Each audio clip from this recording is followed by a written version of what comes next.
Returning now to Geneva, Israeli NGO Shurat Hadin acting on behalf of American families of the victims of terror and calling on the United States to withdraw from the UNHRC and make good on its promises to combat the Council's continued anti-Israel bias. Here with more is founder and president of the Shurat Hadin Law Center, Nitsana Darshan-Leitner. Nitsana, it is a pleasure to have you back with us. Thank you. Thank you for having me. All right, now you're calling the United States to hold true to its mission. You're saying that they're failing really in their mission to hold the UNHRC accountable and to reform the Council from within. But is that enough reason to leave altogether? Listen, the UN Human Rights Commission has been obsessively working against Israel. Everybody knows that, including the previous administration. President Trump withdrew from its membership in this committee because their hostile agenda against Israel. You know, in every hearing that they have, this commission, they have to deal with Israel. From all other countries, Israel has to be one of the subject of the matters of their discussion. This recent report that they are coming up with, the Pillay Commission, is also against Israel with no real investigation, with coming up with results that are already drafted by this commission, calling Israel an apartheid state and war criminal, and so on and so on. So, when the Biden administration decided to undo what Trump did, which is exiting this committee, he came and promised that he will be able to defend Israel and its allies inside the committee rather from outside. So now he has to come and feel up to his mission, to his promise. Well, so that brings me to my next question. You know, what can the United States do? Now is really, you know, the trial by fire of this pledge, right? Yeah. I mean, so first of all, is it time to withdraw yet, or do they have? No, because we already know, because they had the preliminary conclusions, which are basically the problem and the roots for the entire conflict between the Israelis and the Palestinians are Israel. Israel is the problem. Israel has to be investigated. Basically, they undermine the right of Israel to exist as a Jewish state. This cannot happen. So if already we have these conclusions, what the Biden administration needs to do is to come and cancel this report. Come and demand from this Commission for Human Rights, Commission for Human Rights, where the members of this commission are anti-human rights countries like Saudi Arabia and Russia and Syria and Venezuela.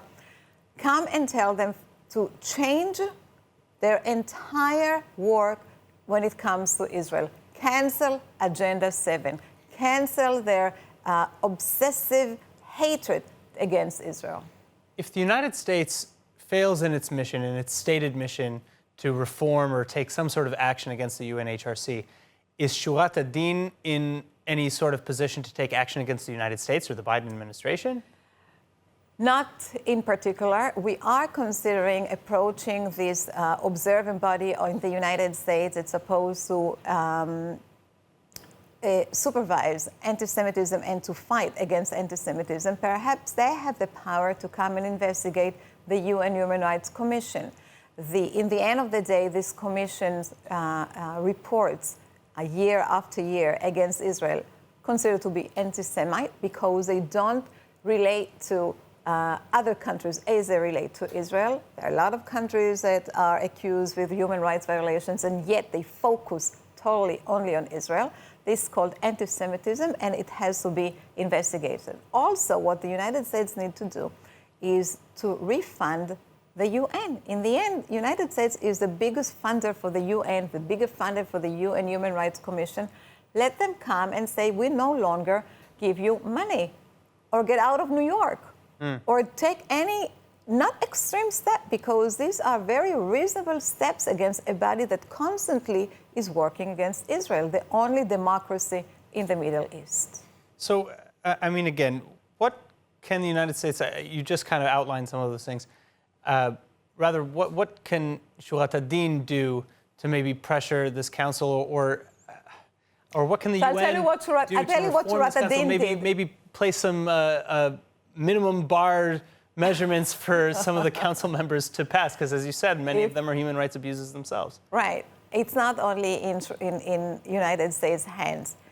This is the UN. Right. And whereas you can think that there is no much you can do against the UN, at least you can reflect what the UN is really is.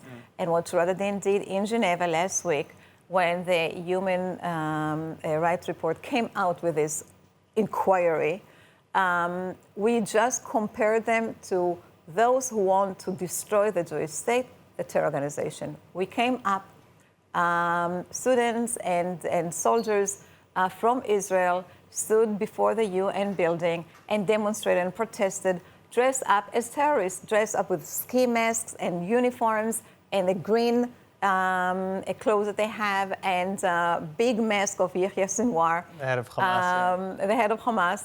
And we shouted and yelled and say that we, Hamas, like the UN. We love the UN because the UN helps us to destroy Israel. The UN and Hamas have the same goals to demolish the Jewish state, as the UN does it diplomatically with fake reports. But what is the response to a protest like that, though? Because it seems to me that a body that is as biased against Israel as the UNHRC will not change. You absolutely. We'll look at it cynically. Right.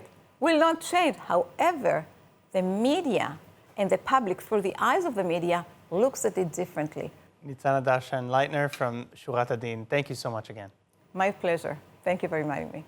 Hi everyone, it's Emmanuel Kadosh. I wanted to invite you all to subscribe to ILTV Plus, where you can find our daily news and updates about Israel.